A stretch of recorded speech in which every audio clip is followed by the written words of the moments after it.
Good afternoon, good day, good evening, whatever time it is that you're watching this. Let's talk about Jesus and some of the things that he said of himself. We're going to talk here today about his comment about him being the bread of life. And of course, if you know the story from John 6, the crowds were following him around the Sea of Galilee, trying to find him. When they eventually did, they ended up in this discussion that we pick up here in John chapter 6, where he made this statement in verse 35, I am the bread of life. Whoever comes to me shall not hunger, and whoever believes in me shall never thirst. This, of course, came as a result of this little conversation here in the verses prior. Then they said to him, what must we do to be doing the works of God? Jesus answered them, this is the work of God, that you believe in him whom he has sent.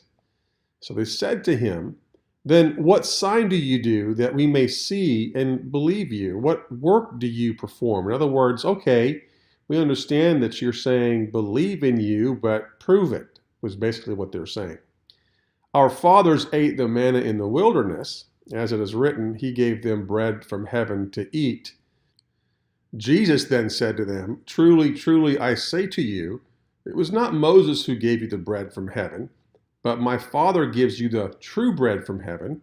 For the bread of God is he who comes down from heaven and gives life to the world. They said to him, Sir, give us this bread always. Now, he's talking about this event happening in the desert, in the wilderness, where our fathers ate manna in the wilderness. There in Exodus chapter 16, verse 35, it says that the people of Israel ate the manna for 40 years till they came to a habitable land.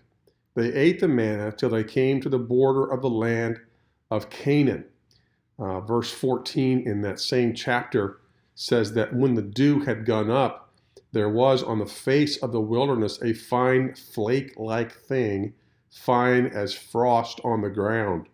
This makes me remember my days growing up in Phoenix, Arizona, where we didn't hardly ever get snow, but it would get cold enough to frost the grass. So I remember waking up in the morning when it had dewed, when there was dew on the grass overnight, and that dew froze, and it looked like a very fine frost on the ground. This must have been what that looked like to them for that 40-year period. So it really is an amazing thing to realize that God provided the bread that the Israelites ate and sustained their life for 40 years. Now remember, this bread came from the ground. That's an important point that I want to make here.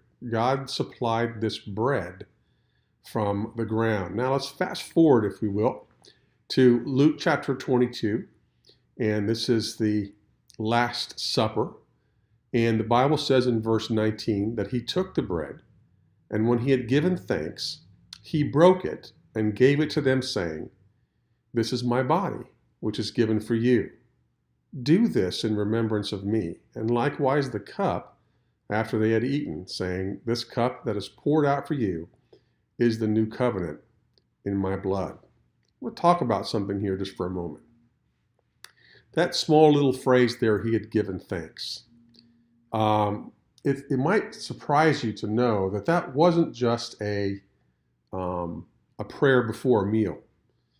In 2018, when we read that passage, he had given thanks, the first thing that comes to our mind is what we do as Christians before we eat. You know, Father, thank you so much for this food. Thank you for this day. Thank you for our company and the fellowship.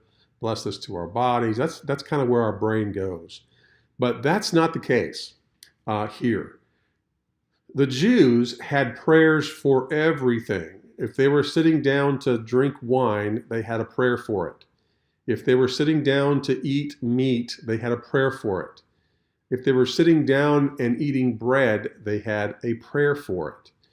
So what was the ancient Jewish prayer for bread? Well, it's this. Blessed are you, our God, King of the universe, who brings forth bread from the earth.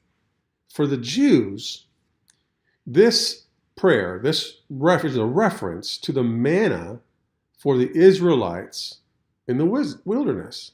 Blessed are you, God, King of the universe, who brings forth bread from the earth. Remember in the previous slide, we talked about how God had provided bread from the earth. So for them, they are referencing this event in that prayer. But for Jesus, who is the bread of life, this is a reference for something yet to come. And you might be saying, what in the world does that mean? Well, consider the meaning of the prayer and the events surrounding the prayer. Where are they at? What are they doing? What's getting ready to happen? It's the cross, right? The cross is getting ready to happen. And Jesus is with his guys, this final meal, and he is basically sharing the Passover meal with them when he had said these words. So Jesus was giving thanks for his resurrection before it happened. Look at that prayer again. And remember that Jesus is the bread of life. Blessed are you, O God, King of the universe, who brings forth bread from the earth. This bread that will be brought forth from the earth, this bread that will sustain the life of all who call on him. But before that could happen, it had to be broken and it had to be handed over. That's an amazing thing, that Jesus, as he was saying this ancient prayer of thanks for bread, he was giving thanks to God for the event of his resurrection before he even died, before he was broken, before he was handed over.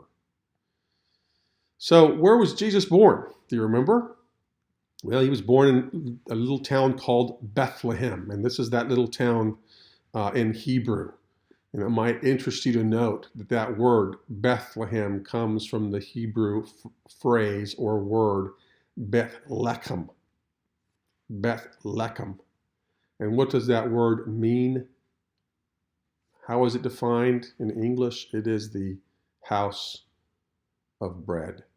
So Jesus, the bread of life, was born in the house of bread.